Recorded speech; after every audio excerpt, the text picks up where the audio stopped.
Good morning, students. Continuation of Unit 2, Chapter 5. In the previous class, we saw what is HUF and what are the characteristics of HUF. Now, today we are going to see what is partnership. Okay. Now you all know who is a sole trader. Okay. Sole trader is the one who does his business using his own managerial skills and he invests his own capital into the business. Okay. Suppose if a person A, he wants to do a business. Okay. He has enough capital, but he don't have the managerial skills to do the business, the ability to do the business. Okay. He is lacking in the knowledge and skills. And there is a person B who don't have much amount to invest in the business. He is not having the capital, but he has the managerial skills to do the business. In that case, A and B will enter into an agreement to do the business so that A will invest the capital and B has a skill to do the business. Okay. And A and B will jointly enter into an agreement to do the business. That is called as partnership. So if a sole trader wants to expand his business, okay, and in that case, if he is not having sufficient capital or if he is not having the ability to manage, in that case, he may uh, get the support from another person by entering into an agreement. That is called as partnership. So partnership is an extension of sole proprietorship. Okay. Now, look at the meaning, page number 23 in your, sorry, not 23, page number 31 in your textbook. Okay. Partnership form of organization is an extension of sole proprietorship. They may ask for 1 mark. It has already been explained that a sole proprietary form of organization suffers from several drawbacks such as limited capital, limited managerial ability, concentrated risk, and less chance for expansion and growth. With the result, the sole trader is compelled to seek the cooperation of others so that he can meet the changing situation effectively. Generally, when a sole trader finds it difficult to handle the problems of growth and expansion, he takes a partner. Thus, it represents the next stage in the evolution of business organization. So, sole trader is the first stage in the evolution of business organization. The next stage is the partnership. Okay. Now, the person who enters into the partnership are individually called as partners. See, suppose A, B, C. Three persons are there. A is individually called as a partner, B is individually called as a partner, and C is individually called as a partner. All these three persons together are doing the business ABC company. Okay. In this case, ABC company is the partnership firm. Okay. And collectively known as firm. So they are collectively known as firm and individually they are called as the partner. According to Section 4 of Partnership Act 1932, partnership is a relationship between persons who have agreed to share the profits of the business carried on by all or any of them acting for all. Okay. So suppose if there are three partners A, B, C. Okay. See the definition here. This is very important. Section 4, the definition of partnership. It is a relationship between persons who have agreed to share the profits of the business.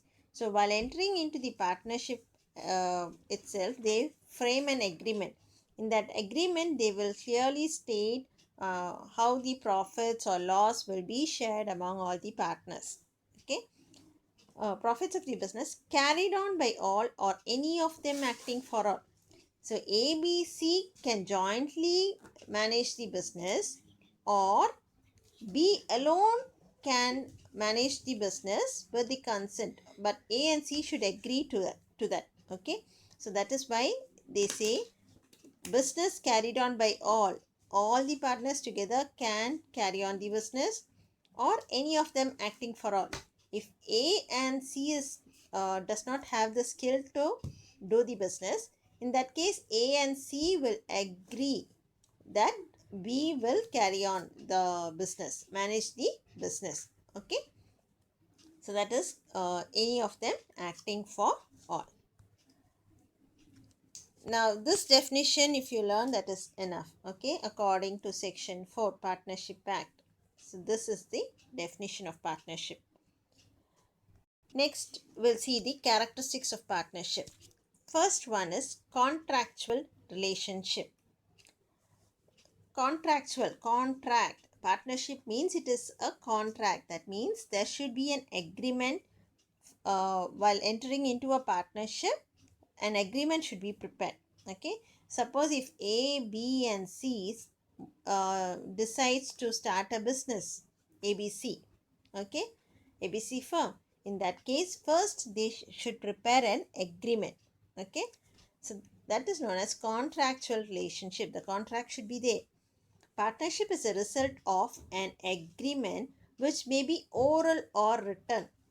The agreement can be either oral or written, but preferably is it is better if it is in writing, because in case of any legal suit, it will be an evidence. The agreement will serve as an evidence. Okay, so consequently the persons not competent to contract cannot form it. So a minor means a person who is below 18 years, they cannot enter into an agreement. So a minor cannot become a partner.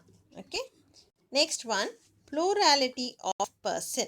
So the minimum number of person to enter into a partnership agreement. So we need minimum 2 persons to enter into an agreement. Okay, for partnership the minimum number of persons required is 2, and the maximum number of persons, and the maximum is 10 in case of banking business and 20 in case of non-banking business. Okay, so the minimum number of members is 2 and maximum is 10 for banking business and 20 for non-banking business. This is a very important 2-mark question, the plurality of person. Okay, so minimum is minimum number of persons required to form a partnership is 2. See here 2, and maximum is 10 in case of banking business and 20 for non-banking business or other business. Okay, now existence of business. So the partnership firm, when you enter into a partnership agreement, it should be the agreement should be to do a business. Okay, it should not be for doing for a charitable institution or a club. It should be for the purpose of doing a business. That is, it should be an economic activity and the profit motive should be there. Okay, now see here, the partnership agreement must be to carry on lawful business or a profession. Okay, if there is no business, there can be no partnership. In other words, partnership is not a club or a charitable association. So the agreement, it should state that the partnership is to carry on the lawful business or a profession. Next one is sharing profits.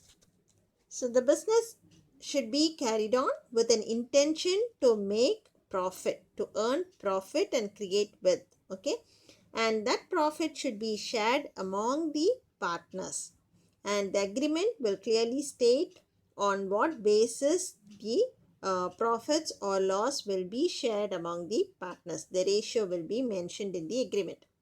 Okay, so the business must be carried on with a view to earn profits and share it among all the partners. An agreement to undertake philanthropic activities, meaning service activity, service activities does not constitute partnership because profit motive is completely absent. Next is mutual agency. So I told you partnership means A, B, C are partners. A, B, C can jointly do the business, or B alone can manage the business. Okay. But in the eyes of the outsiders, all the three partner has the equal rights. We call them as principals. A is a principal, B is a principal, and C is the principal in the eyes of the outsiders. Whereas among the partners, B is acting as an agent. Okay. Now see here, mutual agency. It is the essence of partnership. Since the business is to be carried on by all or any of them acting for all, each partner acts simultaneously as a principal and an agent. So to the outsider, he is the principal, while to the other partners, he is an agent. So the characteristics, what all points we saw: contractual relationship, plurality of persons, existence of business, sharing profits, mutual agency. In this, the second point and the fifth point is very important for your 2 marks and 3 mark question. They may ask what is the minimum and maximum number of members in a partnership, and explain the agency relationship in partnership. Okay. Now next we'll see the advantages of partnership. We'll see the advantages of partnership. Okay. First one is easy formation. So it is very easy to form a partnership. Just an agreement is enough. You don't have to undergo much of legal formalities to form a partnership form of organization. And the registration of this partnership is also optional. It is not compulsory. Okay. And suppose if the firm wants to get registered by themselves, then the formalities for registration is also very simple. Okay. Now the formation, see here, the formation of partnership firm requires fulfillment of lesser legal formalities than other types of organization. What required is just an agreement, which can be oral or written. Registration of partnership is optional. For 1 mark, they may ask. Further, even if the firm wants to get itself registered, the registration process is very simple. Next, availability of larger resources. Now, in sole trader, only one person is bringing in the capital, so the resource is very limited. Whereas in partnership, if there are 3 partners A, B, C, each partner is bringing in capital to the business, and hence they can raise larger capital and resources to the business. Okay. Now see here, the combined capital of all the partners and the greater borrowing capacity, they can also avail more loans from financial institution. Okay, because there are 3 persons. Okay, and there is greater borrowing capacity, makes large financial resources. New partners can also be taken into partnership to secure more capital. As a result, expansion of the business unit becomes feasible.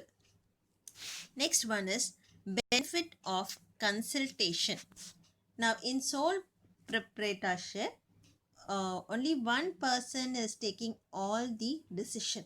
So what happens is, the decisions can be taken quickly, but sometimes it may lead to hasty decision. Okay, to a wrong decision. Whereas in partnership, all the decisions are taken in consultation with the other partners.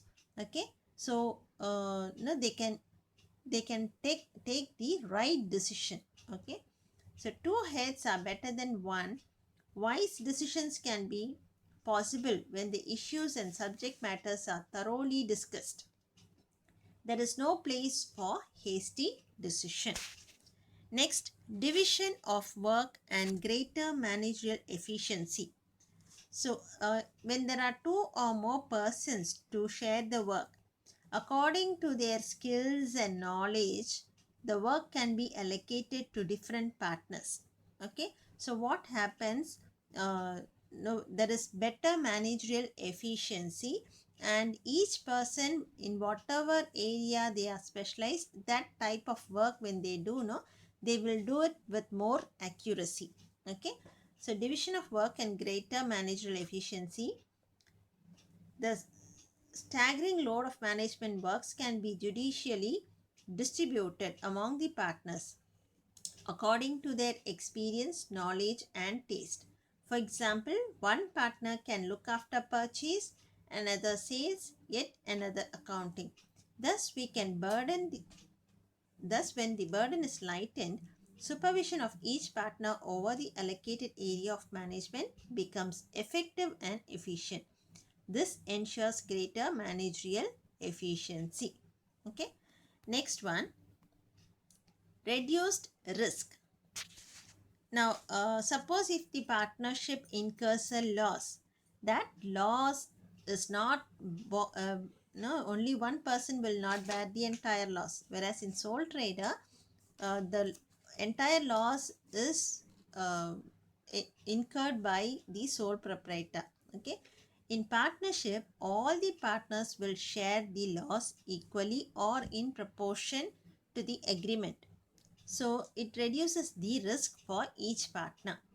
Okay, the risk of each partner is reduced considerably since the loss sustained by the firm is shared by all the partners. Next is unlimited liability and credit standing. Unlimited liability, you know what is unlimited liability? Okay, here it is given as sole trader, you have to change it to partnership. Okay, now the liability of a sole trader is unlimited. In partnership also, the liability is unlimited. Now, since apart from his business assets, even his private properties are also available for satisfying the claims of the creditors. So, if the creditors has given some loan to the partnership, uh, in that case, if the partners are not able to repay the debts, then the personal properties of all the partners are taken to settle off the dues. Okay, so that is known as unlimited liability. Credit standing means because of this feature, no, if the business assets are not sufficient to repay the debts of the creditor, the personal property is also taken to settle the creditors. Because of this feature, more financial institutions and the creditors will come forward to provide loan to the firms. Okay. So hence creditors may give more loans because they can get back the loans from the personal properties of the partners. Thus, high credit rating helps the partners to borrow more funds from the suppliers and banks. Next is safeguards of minority interest. Now, all small matters, no, the decision has to be taken after consulting with all the other partners. Okay, so no, they don't. There is no chance of taking hasty decision. Okay, and it protects the minority interest of all the members involved in the partnership is safeguarded because all the decisions are taken in consultation with all the other partners. Okay. Next is easy dissolution. Dissolution means closure or winding up. So if the partners wants to close the partnership firm, okay, or if one partner alone wants to come out of the partnership firm, it can be easily done. But only thing is, all the partners must decide together and they should accept it. And in case of partnership at will, meaning if one partner alone wants to come out of the partnership firm, in that case, he has to give a notice of 14 days. Before 14 days, he has to inform by giving a notice to other partners. Okay, so you don't have to undergo any legal formalities. Okay, so the dissolution is also very easy dissolution. The dissolution of partnership is also very simple. In case of partnership at will, a 14 days notice by the partner in this connection is enough. No legal hurdle is there for dissolving the firm. Next one is disadvantages of partnership. First point, lack of harmony. Harmony means peaceful atmosphere. Okay, peaceful working condition. So lack of peaceful working condition is the first point.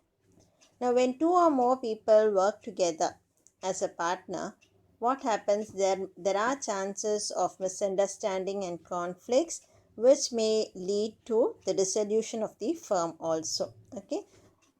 Next, absence of legal status and instability. So partnership is same like the sole trader. That is, the ownership and the management is one and the same. The business is not treated as a separate entity. Okay, the ownership and the management is one and the same.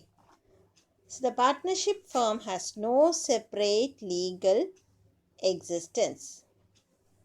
It is inseparable from the partners composing it. As a result, it is terminable on the death or insolvency of the partner. Means when anyone, suppose if A, B, C are partners, okay, sharing profits in the ratio of 1:1:1. In that case, if B passes away, then the partnership comes to an end.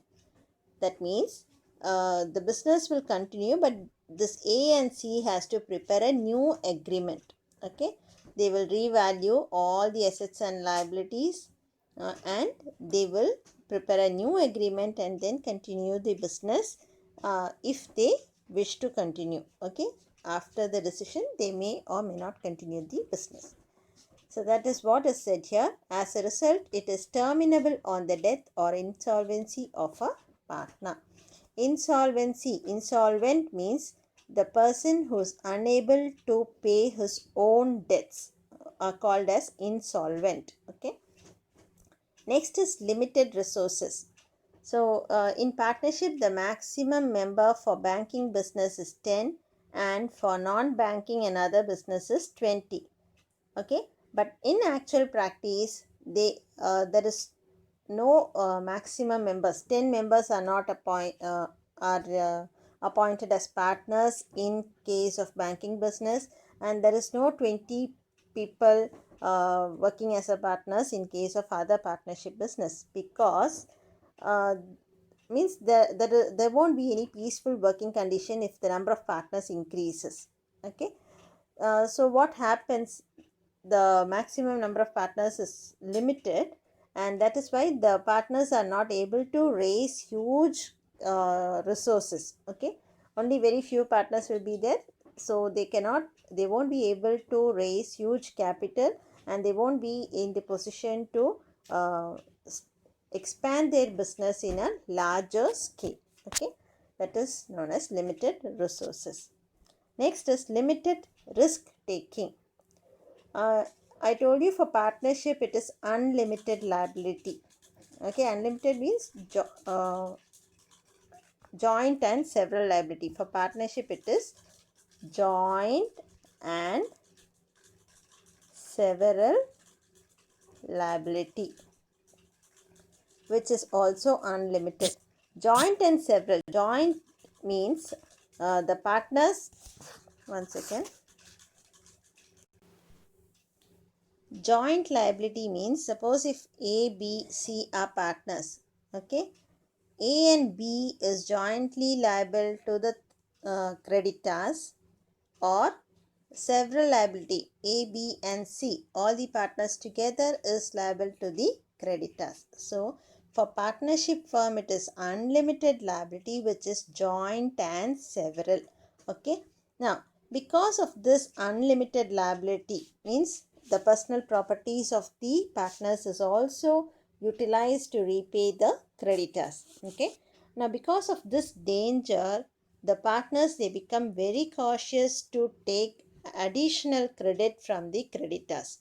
Okay, because they may have the fear if something happens, then their personal properties will also be utilized to repay the debts. So that is known as limited risk taking. The partners may not take up the risk, may hesitate to take up the risk by getting availing more loans.